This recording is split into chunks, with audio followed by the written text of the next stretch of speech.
boy. Hey, what's up? I'm the one and only your girl, Lydia Jasmine Elje. Ngamba saba. Banange subscribe ku SMX Media. Yes, catch all your latest gossip abayimbi abakabi buli kimu mubeereko mwekumireko. Happy New Year mbagala nnyo. Nali njogera ku WhatsApp ni share mpeleze naye kati nabeera njogera naye nze nkuza hai nga bino bettuno okwogera kumbe yalowooza mu birala nangamba when are you coming to see me biki ebyo kati nze kasibifaako ngaze kale ndi byange oba otegeera simu oba okitegeera kati then wabaddeawo Nono wange nakwate simu nagamba iyo nimyota n'omusomesa njukira basomerako kyuse bamumanyi nga bamuweereza hi when are you coming to see me nga befudde nze sozi ne bamuweereza ne bamugamba amunchebando nga boba alowooza nze nagamba naye I want to confirm kosa voice note kati nze nadde siinaamu kiri kale nga imwagalanga nti kale nga oba nkugamba kigwengeri gy'owulirewo ewa Mr. Dean wempulira. Eddoboozi eryo lyenkuzannyidde ly'omuyizi agambibwa okubeera nga yakwasa omusomesa we ate n'era nga Dean omusajja amanyikiddwa nga Ssenfuma. Omusajja ono omusomesa n'era nga Dean ku ssomero erimu baamukwatira mu maka ga student we oluvannyuma lw'okumutegeezaako nti bazadde bono omwana muwala bali tebaliwo naye bw'atu n'atambula n'abiteekamu ebigere n'agenda mu maka ago ng'alina ne paketi za kondomu 2 okubeera nga bafuna engeri gye beesanyusa. However, bukyanga story enejja bukyanga bakwata musomesa ono ne bamutwala ku poliisi bulijjo tufuna side emu butambi bw'oyo musomesa na ngeri ki gye baamukwata. Ku guno omulundi nkuleetedde eddoboozi lya mwana muwala omuyizi gwe bagambibwa okubeera nti omusomesa gwe yali agenda okubeera nga yeesanyusa naye ng'annyonnyola ku mbeera eyaliwo na byajja bitya oba full details kweno story byonna byatandika bitya na byajja bitya n'okubeera ng'omusomesa ono bamukwatiramu amaka.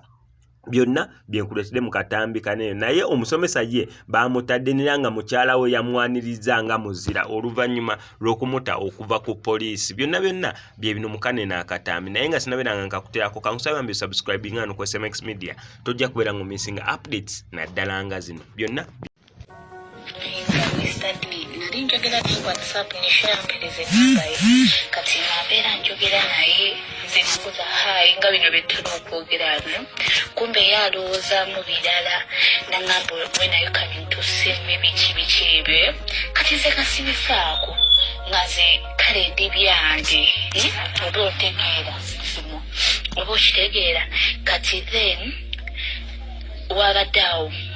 nono wange nakwate simu nagamba iyo nimyota n'omusomesa njukira basomerako kyuse bamumanyi nga bamuweereza hi when are you coming to see me nga befudde nze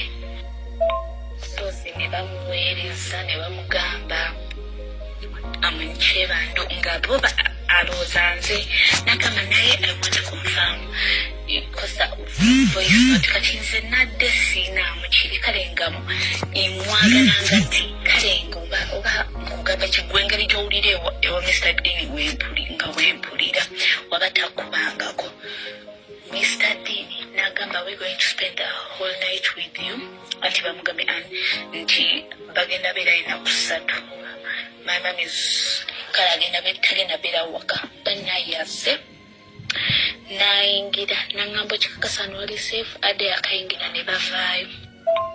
ekyo mbabidde ekyo musimu ne bamugamba tugenda essomero ebintu by'omwana waffe mubiweereze n'agamba temugenda ku poliisi musiru agenda vayo naye mulimu tagenda sigaza kuba bakubidde ani pasita ekyemu ne bamuweereda musana olugamusaidi ngenda vayo naye Dean neewunyisiza bannange naye mbadde sikimwagaliza kale mukama nsomyemu katono naye manyi byakwogera naye bayinza omugjayo engeri gyadde takikoze yadde akayingira kuba kati abo babeera bamuvunaana gwa trespassing tebamuvunaana defilement. so agent babide nagabadde bituuka ku poliisi naye kale lwakubasiize nze sinze yabadde amuweereza amasegi baneeno be bamuweereza amasegi era ne bamutwala ne ku poliisi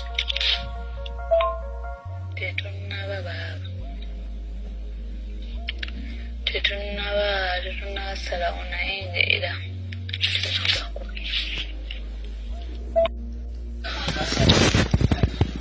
finally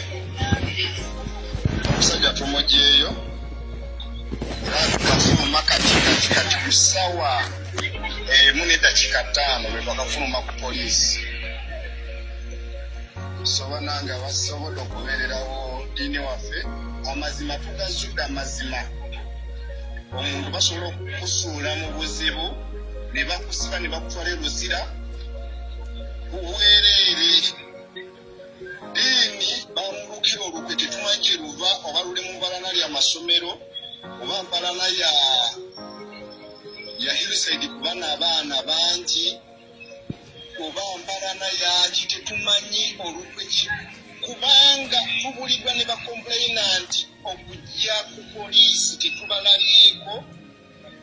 wabula bakulaga bulazi simu ndi nesimu ya komplainanti eri wano ajja naye nga tewali kiraga nti omusajja mutuufu alina kyeyakola ddiini bamuluka okuva mbusimanyi agenda abakolera keeki then batayipinga messages nga balaga nti ziva ku message ya ddiini naye nga teziva ku ya ddiini balesina b'MTN ku poliisi baturaka ne bajja tibalina soosi ya ddiini terina kiyali ebuddeko nti akoninga musajja alagirira muwalagira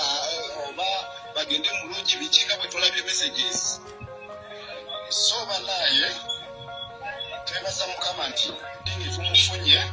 era tuli naye nifakiti kati genda muvuga kumutwala wafunire eki wasojja solo okufuna alyeko tusobole okuba ate tudde muki alekadde yewaka banaye asobodde okutubeererawo mwebale mwenna ba obizi baticha baffe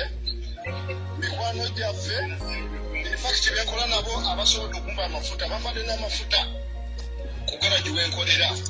okugenda okulaba masita wange so neyanzege banaye omusajja avuddeyo era agenda kudda nga biri munyakku eripootinga next week era nze agenda omuvuga muleete kuki ku poliisi kawempe. Thank you very much.